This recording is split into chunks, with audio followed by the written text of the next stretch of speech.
луѓето велат дека љубовта е таа што го движи светот. Некои не се согласни, велат интересот или парите се оно што го движи светот. Како и да е, љубовта доминира како тема. Човекот во суштина е романтичен и сака да слуша за љубов, затоа и песните што се пишуваат. Темата која доминира во песните е љубовта. Во книжевните дела, во романите, во филмовите. И верувам дека најпознатото книжевно дело за кого секој сигурно чул е Ромео и Јулија, драмата Ромео и Јулија, која е посветена на љубовта, на една таква љубов меѓу двајца млади, кои едноставно не можеле да живеат еден без друг. И кога разбрале дека нивната љубов е забраната, тие решиле да си ги одземат животите и така за секогаш да живеат разделени еден од друг во смртта. Но таа љубов, како што кажав, за која говори светот, е романтична љубов. Љубов која е двострана, взаемна, љубов која се возвраќа, за разлика од љубовта, која е главната тема на Библијата, љубов која е еднострана, љубов која е безусловна. Тоест, љубов која Бог ја покажува кон непријателите, кон противниците. И затоа е несватлива за човекот. Човек може да разбере љубов меѓу двајца кои се сакаат, кои се почитуваат. Може човек да разбере љубов кон некој кој е добар, кој возвраќа со љубов, кој помага. Меѓутоа, како да љубиш некој кој те презира, некој кој работи против тебе, некој кој те негира, те отврла, некој кој се бунтува. И токму таа е љубовта која е представена и во овој текст. Всушност, во текстот се представени оние кон кои Бог ја покажува љубовта, оние кои ги привлекува кон себе. Какви се тие луѓе? Непријатели. Луѓе кои се тешки за сакање. А можеби најтешки за сакање се марморковците. А такви сме сите. Сите мармориме. Ајде видиме зашто зборува текстот. И првиот стих, всушност, за кој започнува, е токму марморине. Не е добро преведен. Зборот разгневија во нашиот превод. Може би сакал преведувачот така да го засили ефектот, но вистинскиот збор овдека е негодување или марморење. И овој збор тука што е употребен, гонгудзо, е ономатопејски збор. Знаете што е? Ономатопејски збор е оној кој зборчиња кои со букви сакат фонетски, звучно да го опишат, да опишат активноста, да има едно созвучие меѓу зборот и дејството. Како, например, бумбар, всушност оригинално збор е брмбар, но со текот на времето дојдел формата бумбар, а брмбарот е брмбар зашто брмчи. И така, всушност самото име треба да го звучно да го представи дејството. Или Пепе, нашиот Пепе, ако го прашта змија, како он ке ти каже са. Тоа е, така ја вика змијата, зашто змијата съска. И ова е ономатопејски збор. Ономатопејски збор е и марморене, зашто ние мрмориме. Тоа е звукот што го издаваме кога мрмориме. Меѓутоа, во древноста луѓето не мармореле, туку гонгудзале. Така правеле древните елини. И тоа е тој збор, нели, на марморење. Може би од гонгудзо е гундза, не знам како беше тој гунџање, да, српскиот збор. Како да тие мрморат? А зошто мрморат? Ај пак да се сетиме на целиот контекст. Се уште сме во 6 глава, тоа е вториот ден, во 6 глава се опишани 2 дена од Христовата служба во околу Галилејското езеро. Првиот ден е источната страна на брегот на Галилеја, каде што се случи чудото со хранењето на 5000 мажи или вкупна бројка поголема.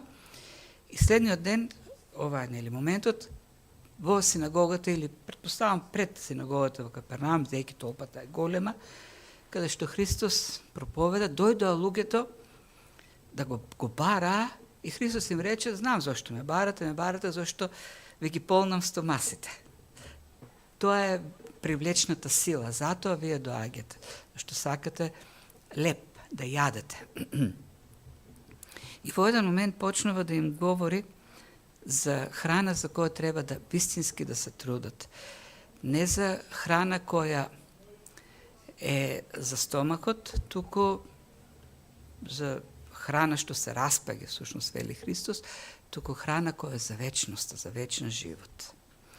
И не го сватија правилно евреите, рекоа секој ден давање таа храна.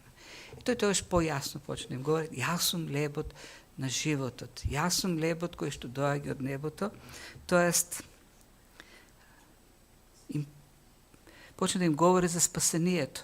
Тоа за спасение кое е преку верата во него. Тој го дава спасението.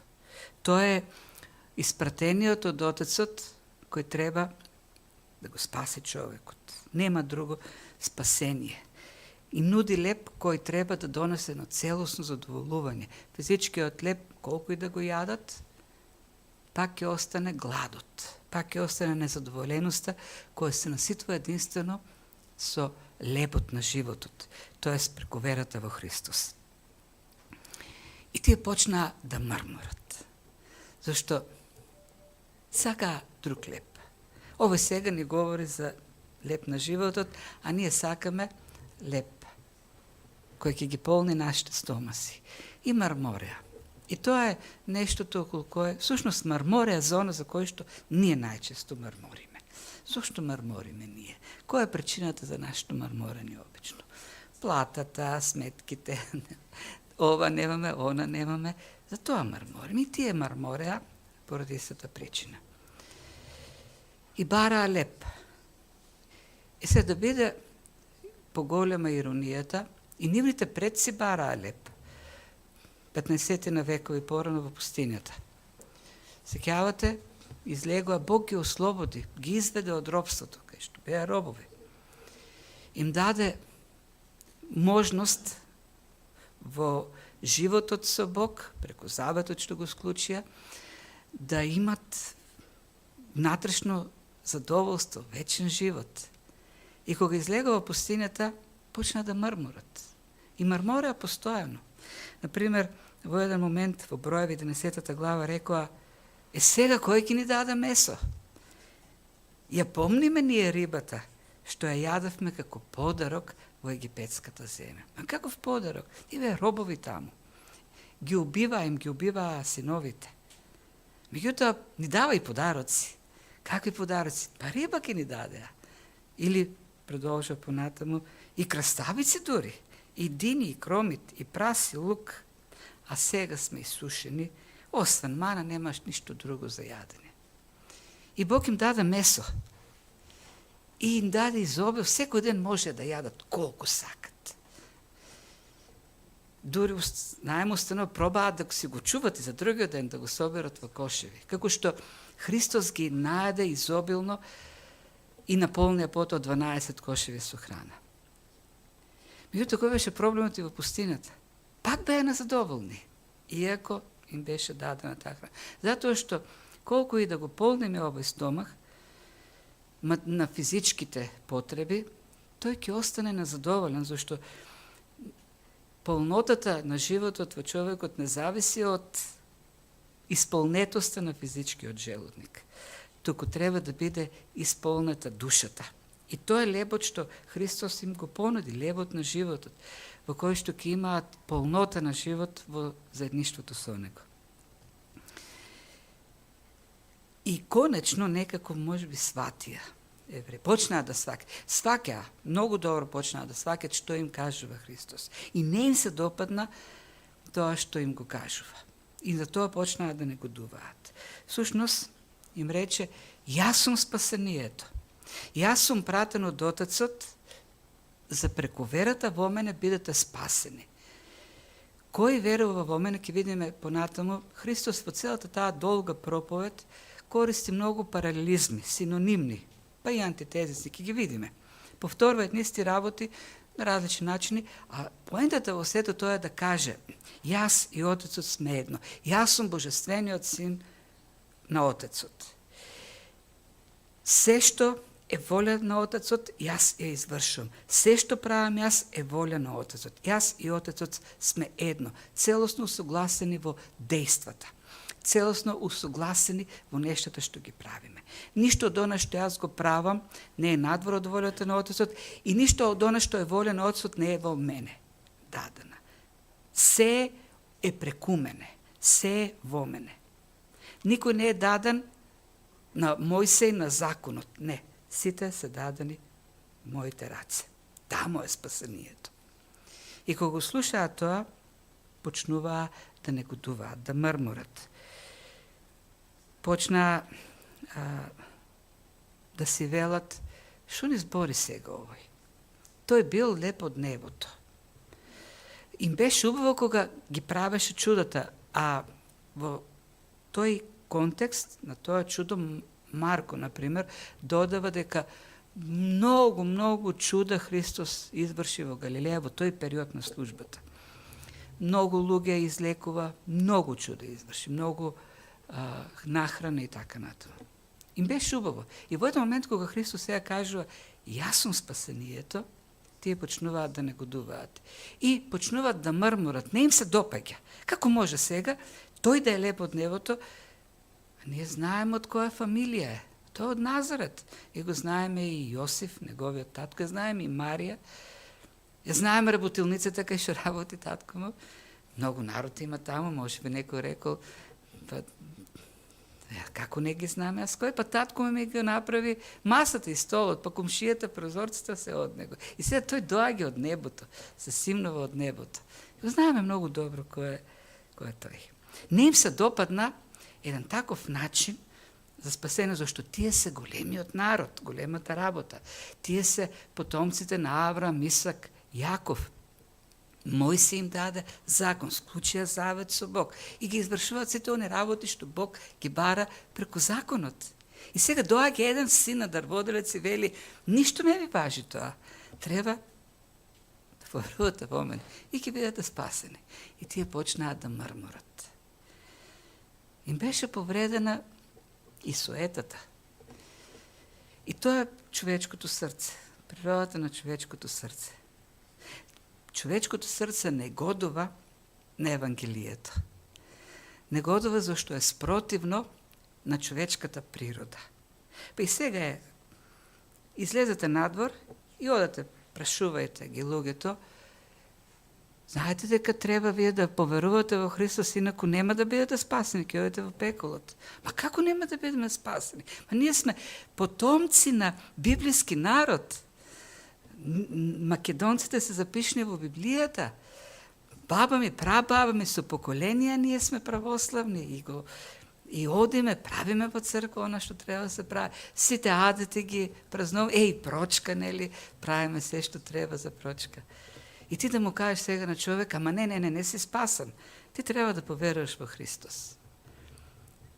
А современиот, дури не мора се православните воопшто, современиот христијанин не се согласува никако, не може никако да прифати дека е, поради оној хуманизам во кој живееме, дека е безнадежен, дека е безгрев, дека е мизерен во својот грев, безпомошен и без Божјата благодат изгубен во темнината, пропаѓа, загубен. Зошто тоа е филозофијата на човекот. Добар е и заслужува да биде спасен. И негодува, мрмори на Евангелието. Мрмори, постојано мрмори. Мрмори за условите на живот, мрмори за Евангелието, мрмори кон Бог. Бог, човекот е мрморко пред Бог. Такви луѓе Бог возлюби и реши да ги спаси. Тие кои се најтешки за трпење. И што им рече Христос? И сега овде, кога гледате, правилно е преведен зборот. Истиот збор е и овој тука се разгневија во 41 стих. Меѓутоа, преведувачот решил се разгневија, А во 43 стих, истиот збор, Христос си вели, не марморете меѓу себе. Не марморете. Зошто не? Слушайте сега што ви вели Бог. Ви колку и да марморите, колку и да негодувате, не семенуваат работите. Тоа е вистина. Вие со вашето марморење нема да стигнете до вистината и нема да ги смените работите. Таа е вистината. И сега, овие видите, Христовиот одговор овдека пак е корективен. Да, се однесува малку така, не марморете, не се малку критичен. Продолжува да го повторува она што во претходните стихови го кажа. Тоа што користи овдека негативна форма која е посилна од претходниот стих каде што користеше позитивна форма. 37-44 стих. Во 44 стих вели никој, или тука е поточно ништо би требало да биде, зашто формата генеричка воопшто за сите работи, ништо не може да дојде кај мене ако не го привлече Отецот кој ме прати и јас ке го воскреснам во последниот ден. А пак во 37 пишуваш, нели, се што ми дава Отецот ке дојде кај мене, а кој доаѓа кај мене нема да го избаркам надвор. Зашто јас слегов од небото не да извршувам мојата волја, туку волјата на Отецот кој ме прати.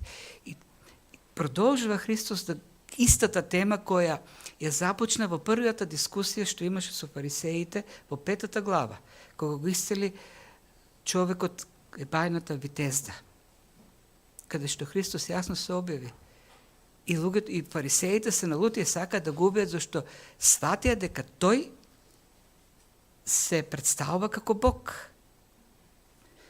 И ја продолжува и вели: се што Бог прави, ми го дава мене, вклучително и спасението. Нема друг начин за спасение освен во Христос. Никој и секој. Нема исклучок во тој поглед. Сета Божја волја се извршува во Христос. Надвор од Христос нема спасение. Во законот, во Мојсей, нема спасение. Вашето спасение е во Христос и таму, тоа е Божјата волја. Бог решил да биде така. Отецот решил да биде така. И во Христовите раце предадени од Отецот, вие сте осигурани во спасението. Целосно осигурани во спасението. Отецот е двигателот на спасението. Отецот е двигателот на тоа Христос да биде спасител. Тоа е волјата на Отецот. А бидејќи Христос ја извршува волјата на Отецот и тоа е всушност неговата храна, вели, мојата храна е да извршувам волјата на Отецот и да ги извршувам неговите дела. Да ги завршам неговите дела. Тој ќе ги заврши. И тоа е сигурноста. Ништо од она што Христос го прави не е надвор од волјата на Отецот и се она што е волјата на Отецот Христос го прави. И во рамките на спасението тука сега нели доаѓаме. Ели за Божјата привлечна сила. Вели, Отецот е тој кој ме предава, кој ве предава во моите раце. Оно е тој што ве привлекува кон мене. И тука сакам да збориме сега. Поентата на Христос е таа, дека колку и да мрморат, колку да е надвор од разбирањата на евреите во тоа време, во Христос е спасението. Нема друго спасение. И дека тие треба да поверуваат во тие зборови. Наместо да мрморат, треба да ги прифатат, доколку сакат да бидат спасени. Тоа е предупредувањето на Христос. И овие стихови, да, стануваат потоа во нашата љубопитност, основата за градење на доктрините. И претежно човечкиот интерес е свртен пак кон човекот, нели? Како човекот може или не може да одговори на таа привлечна сила од Отецот. Околу тоа се концентрирани и веројатно крив за се е Пелаги. Навистина тој е виновен за се, зашто ако тој може би не ги почнеше тие дебати, сигурно некој друг ќе ги почнеше. ne bi se suglasili nikako su Pelagi, koliko je dobar čovjek da bilo naistinu dobar čovjek, posveten monah, doktor, Britanac, koji je otišao u Rim, bio mnogo popularan, no i čitali spovedite na Avgustin, koji je bio ušte popularan, i njemu se dopagalo plačljivije od to na Avgustin, što neli toliko si ispovede i toliko je priznava ne mogli tako na tomu, zašto Pelagi veroval дека не е očajan čovjek, kako i današnji humanist, to je dreven humanist. I posebno njemu se dopadnala ona molitva na Avgustin, Gospodi, zapovedaj mi što sakaš, ama daj mi go ona što si go zapovedal. To jest, sve što sakaš zapovedal, ama ti treba da mi go dadeš, to zašto ja sam nemogen. I Pelagi počnuva da pišuje, veli, ne je istina, da čovjek od njemu treba blagodat od nadvor, to je ima vo sebe. Благодата е законот. Тука треба да внимаваме, зашто често пати говориме дека законот, Божиот закон е запишан во нас. Да, навистина е кодиран во нас, меѓутоа треба да памтиме дека тој закон кој е во нас, всушност е движен од еден друг номос или закон кој е на гревот во нас. Така да дејства тој морален кодекс во нас, движен од еден друг закон, кој е законот на гревот. И се прекршува преку законот на гревот. И колку да е човекот морален, етичен, така натаму, на крајот на крајшто е воден од својот грев, од својата телесност. Е воден од својот интерес, од својата себичност. Изгледа морален, меѓутоа, кој е мотивот за сето тоа? Тоа е морал. Како и да е, и тоа, нели? Така да, ако човек всушност се раководи од тој морален закон во себе, со други зборови, ако е добар граѓанин, си плаќа данок, оди на црква, пее, дава дарение, зима причеста, во среда па ако доаѓа уште повеќе, тоа е спасен. Тоа е најблиското до на евреите што го верувале. Ние сме потомците на Авраам, родени сме како избран народ, даден ни е законот и ние се спасуваме. Не ни треба дополнителна благодат. Тоа е разбирањето. И сега тука натаму се редат многу школи, например има она што најмногу може да ја препишеме на Еразмо, кој вели не, ние по благодат сме спасени, ние потребна дополнителна благодат. На крстот е изработено спасението, тоа ни е подарок, меѓутоа не ни треба благодат за да решиме сега. Ние имаме слободна воля и избираме. Прашањето кај човекот сака ли да биде спасен, не ли сака. Ако сака, ќе биде спасен. Ако не сака, нема да биде спасен. Па некои други надградуваат и велат, не, треба да има благодат и за решението на човекот. Не само она на крстот, Христос што го изработува.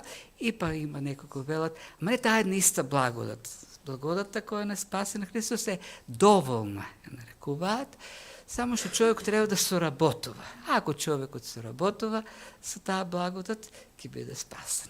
Лутераните пак велат, не, треба да има друга благодат, посебна. Благодат која се покажува само за спасение, за решението е некаква претходна благодат, ама лутераните велат, но човекот, Бог му дал на човекот можност да ја отврли таа благодат, која ќе му биде дадена и на крајот се стига нели до на реформираното мислење според кој таа благодат претходна која го поттикнува човекот да го донесе решението е неодолива, така да кажем, без можност човекот да ја отвори. Но зашто говори овде зашто говори Христ? Јас сакам овој текст да го видиме во контекстот во кој што е даден.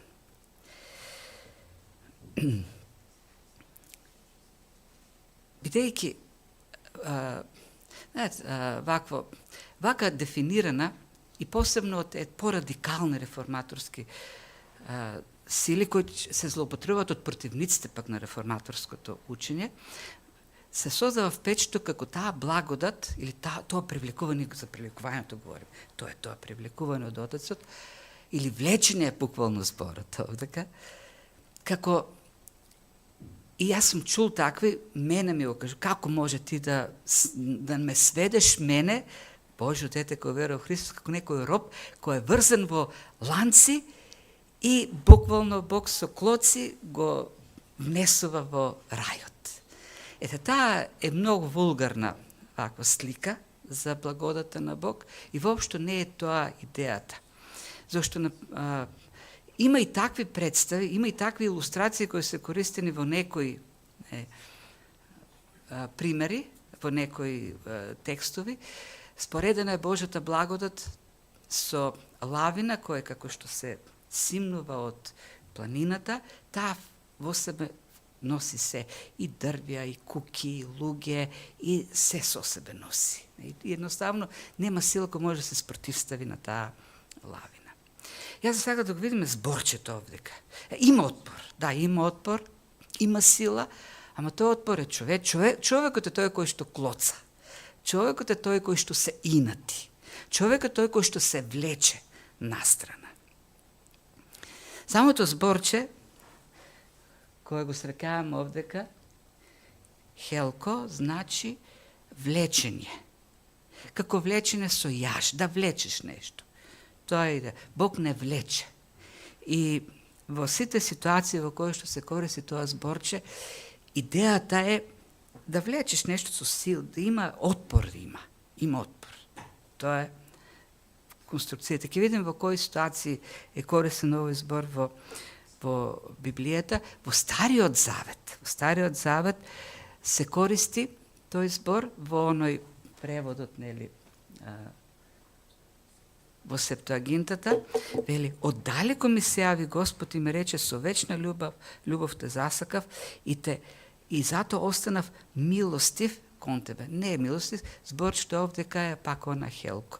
Тоест, те привлеков со милост. Привлечна една сила. Христос ова зборче ќе го употреби малку понатаму во Евангелието, во 12-та глава, која ќе рече, и кога јас ќе бидам издигнат, сите ќе ги привлечам. И пак е истото зборче. И сега пак тука некој, ама спишува сите ќе ги привлечам, текстот е важен. Што сака се? Треба да видиме, навистина, колку и да сме за или против некоја школа, кој е контекстот? Тоа го кажува Христос на елините кои што дојдоа после воскресението на Лазар. Многу народ има во Ерусалим, чуле за Пасха е, чуле што се случува и доаѓаат елини, водени од Филип, кај Христос. Очекнува дека тие се луѓе кои имаат симпатија кон јудаизмот. Не било невообичаено во древноста пагани да покажуваат желба кон јудаизм. Препознаваат јудаизмот како учење од Бог, кое се разликува од паганските пантеони. И доаѓаат кај Христос. И Христос им вели сите јас ќе ги привлечам, тоест елиминира разликата меѓу евреи и пагани. И вие сте вклучени, паганите. Крстот е и за паганите. Не е само за евреите. Истото зборче ќе го видиме во истата ова Евангелие, на крајот, кога ќе има голем улов на езерото, полни бродови и мрежи со риби, и тие ги влечеат тие мрежи, и пак е таму зборчето хелко.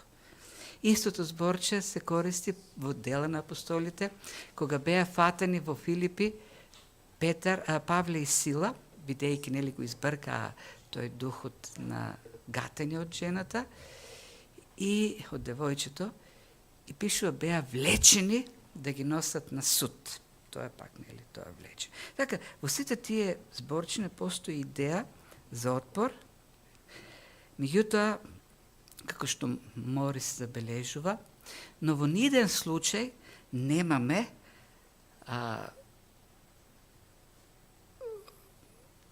во сите тие, нели, представи, немаме случај во кој влечењето не успеало.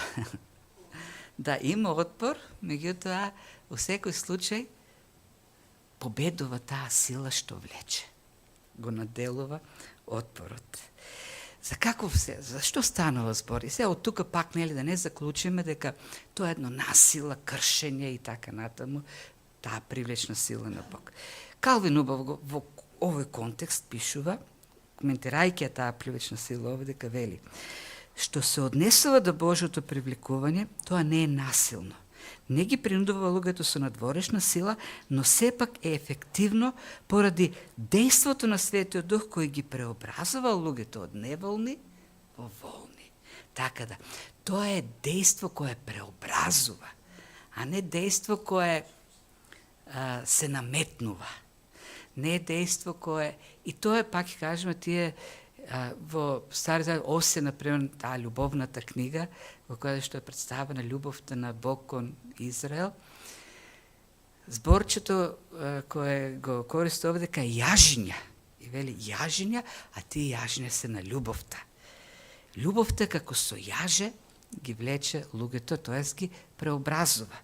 Тоа луѓето на крајот, кога ќе стигнат до спасението, тие не се незадоволни, туку се изненадени и радосни, како Луис, нели, што пише во својата автобиографска книга, изненаден од радост, говори за своето клоцање, за своето ритење, за своето бунтување и како е доведен, е привлекуван од Бог и на крајот тој самиот останува изненаден од радост. Никако не е зачуден во негативна смисла, туку во позитивна.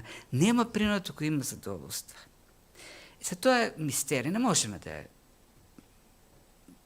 експериментално, не знам како физички да ја представам, тоа е тоа Божјо привлекување. Ја привлекува таткото, човечката душа кон Господ, а таму е сигурна. И јас ке го воскреснам, зашто вели Христос: дојден сум да извршам волјата на Отецот. Секој што го привлекол кон мене, таму е сигурен.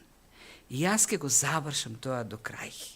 Целосна сигурност во спасение. И тоа е суштината на... И вели на евреите: вие се мачите, го исполнувате законот.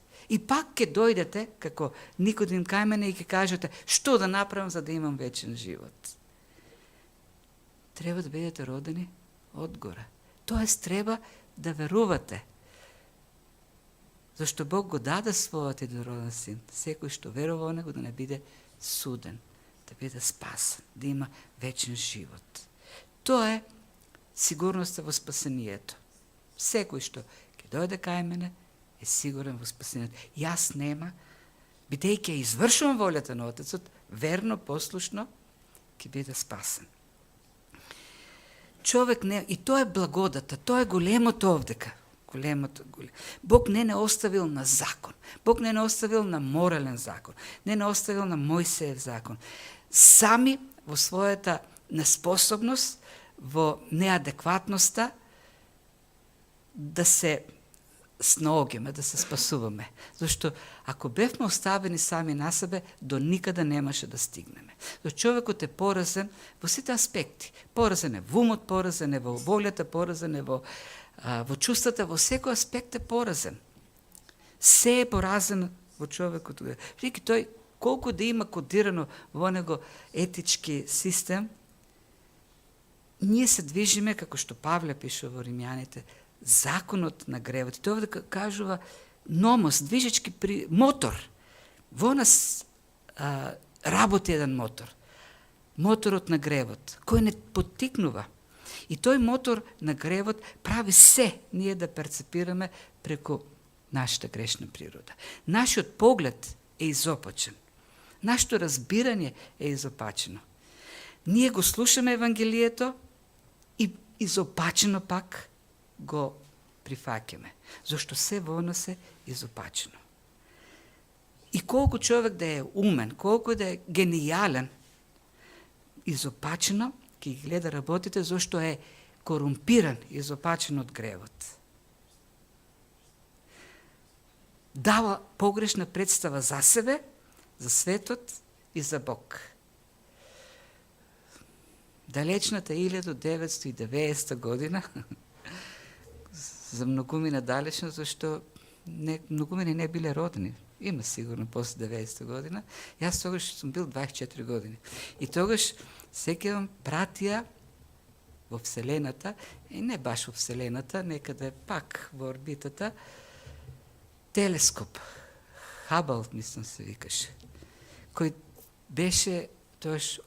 требаше да видат, и се още мислам дека стои таму, очите на човекот кон далечната Вселена. Ама знаете што се случи после неколку недели? Се укажа дека при подесување на леките, една лекја за дел од нанометар била погрешно поставена. И луѓето добиваат, научниците, слика за Вселената, ама изопачена, не точна слика. И потоа пак одеа на телескопот за да прават корекции. Може би сега тоа од земјата може да го прават, но тоа што требаше да одат таму. И тоа е исте проблемот со човекот. Леките му се изместени. И кога се гледа себе си како супер, многу добар, тоа е резултат на тие изместени леки. И кога гледа на Бог како и мрмори на него, тоа е зашто леките му се изместени. И што направи всушност Бог? Прати коректор, оној што треба да дојде и да го поправи. Го прати Господ Исус Христос. И не само што го поправи човекот, и таа не е доволна благодат. Само човек да реши, тоест да го прими Христ како спасител. Треба техничка поддршка, постојано. Зашто човекот пак ќе се расипе без благодатта на Бог. Знаете, кога купувате, нели, тоа го знаеме сите со новите уреди, многу важна техничката поддршка. И прашуваш до кога обезбедно, има ли техничка поддршка, гаранција. И таа се плаќа една година, после веќе си ја плакиш. Или треба да станеш премиум, да имаш премиум мембершип и секој месец да си плакаш чланарина. Христос ни обезбедил, Бог, и тоа е благодат, ни обезбедил сигурност. Или како се вика стручни, сакам стручни зборови, персеверенсација на светиите. Осигурани сме во Христос. Во неговите раце нашето спасение е сигурно. Тој ќе не воскресне, бидејќи тој извршува волјата на Отецот. Волјата на Отецот е да бидеме во неговите раце, а тој верно ќе го изврши тоа. Имаме сигурност во спасението. И тоа по благодат, бесплатно, не плаќаме секој месец некој премиум чланарина. Не треба да отвараме акаунти. Тој не дал се, по благодат. И тоа од љубов. Тоа е таа привлечна сила. Како се, нели, што го спомнавме веќе, пише, ги привлекував, и тука зборчето не е привлекував. Тоа е направена глаголска форма од именката јаже. Или ги вјажував со нежност. И тука веќе е вклучен зборот. Тоа се две различни зборчиња овдека, едното зборче за јаже, а другото зборче за ортома, не знам. Две синонимни зборчиња кои може се користат за јаже, за ланец, за верига, за такви работи. Но со што? Со љубов и со нежност. Јас бев занев како оној што ја олабава устата од устата нивна, зошто? За да им давам храна. Им ја отварав јас, ги ослободував, за можат да јадат, за можат да пијат од мене, да може да се хранат од мојата благодат. И сето тоа од љубов и за љубов. И тука, и кои се тие јажина? И сега Христос во целиот тој контекст во кој се обидува да им каже јас сум спасението, вклучува пророштво од Стариот Завет. И како што е напишано кај пророците, ќе бидат сите од Бога научени, секој што чува од Отецот и научил, доаѓа кај мене. И пак интересно од кај цитира Христос. Цитира од Исаја, 54 глава. А тоа е циклус 40 до 55, каде што Бог говори за заветот, дека нема да го остави. Тамо се повтара јас сум почетокот и крајот. И во еден момент говори за страдалниот слуга, Месијата, кој доаѓа како струда страдал, и тоа е контекстот. И кога ќе дојде тој страдалник, ќе го слушат него. Тој го говори словото на Отецот. Исаја кажува, сите твои синови ќе бидат научени од Господ и голема среќа ќе имаме меѓу синовите негови. Кога ќе дојде Месијата, страдалниот слуга, ќе бидат научени Од него ќе бидат научени. И повторно Христос го вклучува овој текст за да им каже, јас сум тој кој што ги говори зборовите на Отецот. Зошто никој не го видел Отецот. Освен оној кој доаѓа од Бог. Само тој го видел, додава овдека во текстот Господ Исус. Јас говорам, Отецот говори преку мене, моите зборови се зборови на Отецот, зашто јас доаѓам од кај него. Јас сум Словото кој е со Бог, со Отецот. Тоа е идејата. Слушајте ги зборовите на Отецот. Тоа се вистини од Отецот. Пророкувано е во Стариот Завет и се исполнува сега.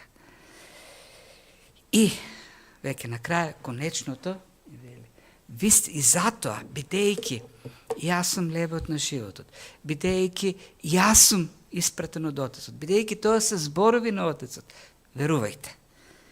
Вистина, вистина ве велам, кој верува во мене, има вечен живот. Тоа е поентата на се она што го кажува. Се ови го кажувам не за да марморите, да поверувате. Од вас се бара да поверувате. Зашто јас сум лебот на животот. Јас го давам она што Мојсе не можеше да го даде. Мојсе ви даде леп, јадеа, им даде леп на вашите предци, јадеа и умреа. И останаа во пустината закопани. Но јас давам таков леп, од кој што никогаш нема да огладните. Како што и каже на Самарјанката, давам вода која е за вечен живот. Кој пие од таа вода никогаш нема да ожедни. Ки има живот во полнота, целосно задоволен. И што да направиме? Артур Пинк овдека во коментар вели, ако е вистина дека сум немоќен, зборуваме за човечката немок и Божјата привлечност. Ако навистина сум немоќен, тогаш што можам да направам? Единствено да ја признаам немокта и да викам за помош. Ако не можам да дојдам кај Христос, освен ако Отецот не ме привлече, тогаш мојата одговорност е да го молам Отецот да ме привлече. Тоа е целата на ова учење, што треба да го има врз секого. Да повика и да каже, Господи, немоќен сум, прости ми. Да молам, привлечи ме кон Христос. Тоа е суштината на текстот, тоа е фокусот. Секој да поверува. И од мрмрко Бог да создаде задоволно битие. Не некој што не годува, туку ќе биде исполнет. Доста марморевте, вели. Поверувајте.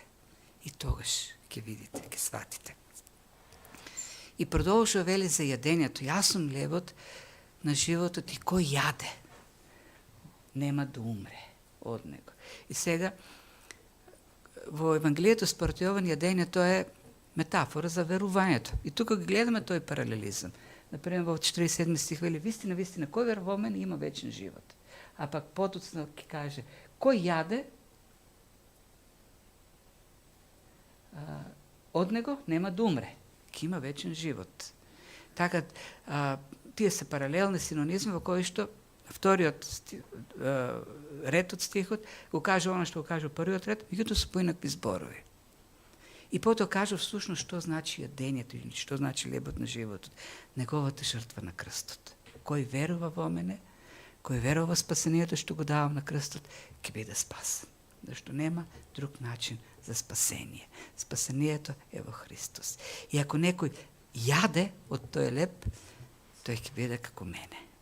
Знаете ли што е карактеристично за свилените буби? Какви листови им даваш, со каква боја, таква свила произведуваат. Ако им дадеш виолетови лисја, свилата ќе е виолетова. Ако им дадеш бели, свилата ќе е бела. Велат, човекот е оно што јаде. Кога јадаме Христос, кога јадаме Неговото Слово, ние ќе станеме оно што е, ќе го произведуваме, оно што е Христово.